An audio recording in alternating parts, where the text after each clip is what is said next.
ATM, BLA, یہ سب نقاب ہیں. غور سے سنیے, یہ سب نقاب ہیں. چہرہ ایک ہی ہے, وہ ہے بھارت, وہ ہے رو, وہ ہے نریندر مودی, اجیت. چہرہ وہی, مکروہ ہے, بس نقاب بدلتے رہتے ہیں. کام وہی ہے, بس نام بدلتے رہتے ہیں. واقعات اور سانحات ہو کر گزر جاتے ہیں, لیکن تاریخ ان کو اپنے اندر محفوظ کر لیتی ہے. پاکستان اور بھارت کی ایک تاریخ ہے, اور یہ تاریخ جب تک بھارت نہیں بھلائے گا تب تک اس کی پاکستان کے لیے نفرت اور دشمنی ختم نہیں ہو سکتی. پاکستان اور بھارت کی تاریخ کی ابتدا ہی بھارت کے لیے اگر میں کہوں کہ تکلیف دہ تھی تو غلط نہیں ہوگا, کیونکہ ایک نہتی قوم نے بغیر اسلحے اور بارود کے بھارت کو 2 حصوں میں تقسیم کر دیا اور ایک ایسا وطن حاصل کر لیا جو دنیا کے نقشے پر پہلی اسلامی ایٹمی قوت بن کر ابھرا.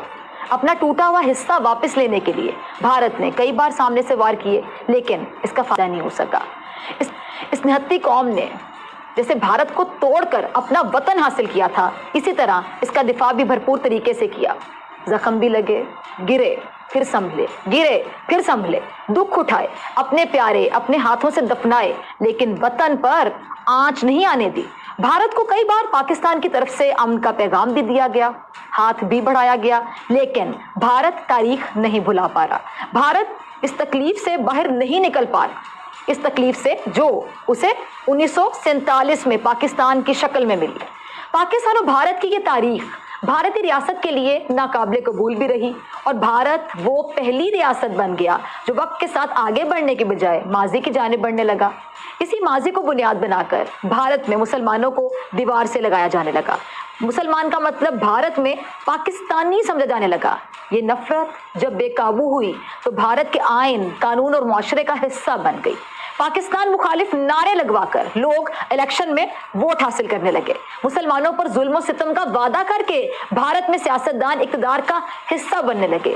اسلام کا خاتمہ کرنے کی قسمیں کھانے والوں کو بھارت میں پھولوں کے ہار پہنچائے جانے لگے. اور آج کا بھارت سب کے سامنے ہے. ایک جانب بھارت پاکستان کی نفرت میں اپنے ہی اندر بسنے والے مسلمانوں کے ساتھ ظلم اور زیادتی کی ہر حد پار کرتا جا رہا ہے, تو دوسری جانب وقفے سے اس قوم کا صبر اور حوصلہ بھی آزما. پاکستان کے خلاف بھارت نے کئی بار مختلف انداز میں مسلح اور سفارتی غنڈہ گردی کرنے کی ناکام کوشش کی.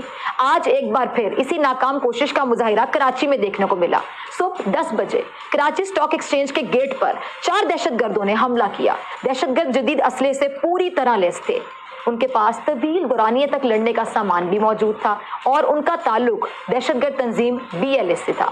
پولیس اور رینجرز کے جوان موقع پر پہنچ گئے اور ان بھارتی فنڈڈ دہشت گردوں کی اسٹاک ایکسچینج میں داخلے کی کوشش کو ویسے ہی ناکام بنایا جس طرح آپ کو یاد ہوگا 26 اور 27 فروری کو پاک فضائیہ نے بھارتی طیاروں کی پاکستان کی سرحدی حدود میں داخلے کی کوشش کو نہ صرف ناکام بنایا تھا بلکہ بھارت کے جنگی جہازوں کو بھی راکھ کر ڈھیر بنا دیا تھا. اچھا, چاروں دہشت گرد اسٹاک ایکسچینج کی عمارت میں داخل ہونے سے پہلے جہنم واصل کر دیے گئے. اس واقعے میں 3 افراد نے جام شہادت بھی نوش کیا, جن میں 1 سب انسپیکٹر اور 2 سیکورٹی گارڈز بھی شامل ہیں, اور 3 پولیس اہلکاروں سمیت 7 افراد زخمی بھی ہوئے ہیں. اچھا ناظرین, اس دہشت گردانہ کارروائی میں رو کے ملوث ہونے کے ٹھوس ثبوت ملے ہیں. ایک زندہ ثبوت تو پہلے ہی پاکستان کے پاس موجود ہے, جس کا نام ہے کلبھوشن یادیو.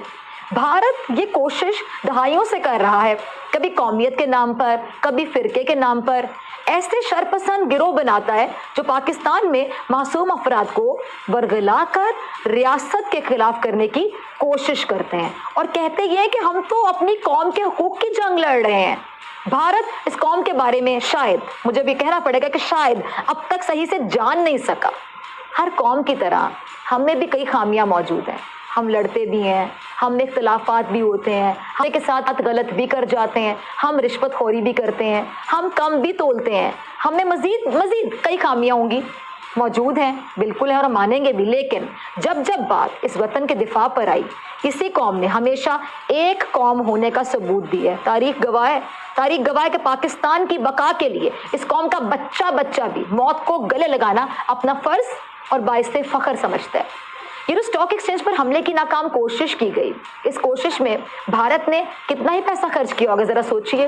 کتنے دنوں تک منصوبہ بندی کی گئی ہوگی, ریکی کی گئی ہوگی, ہتھیار لانا لے جانا, گاڑی لینا, مہینوں لگے ہوں گے, یقینی طور پر مہینوں لگے ہوں گے. پیسے پانی کی طرح بہائے گئے ہوں گے یقیناً، لیکن بھارت کی اس طویل کوشش کو منٹوں میں ناکام بنا دی، جبکہ ہم پاکستانی عملی طور پر مظاہرہ کرنا جانتے ہیں، بہت اچھی طرح سے جانتے ہیں۔ ہم نے گھس کر مارا تھا 27 فروری کو، اور بھارت نے جب بھی پاکستان کی سرحد پار کرنے کی کوشش کی، یا تو وہ پکڑے گئے یا پھر مارے گئے۔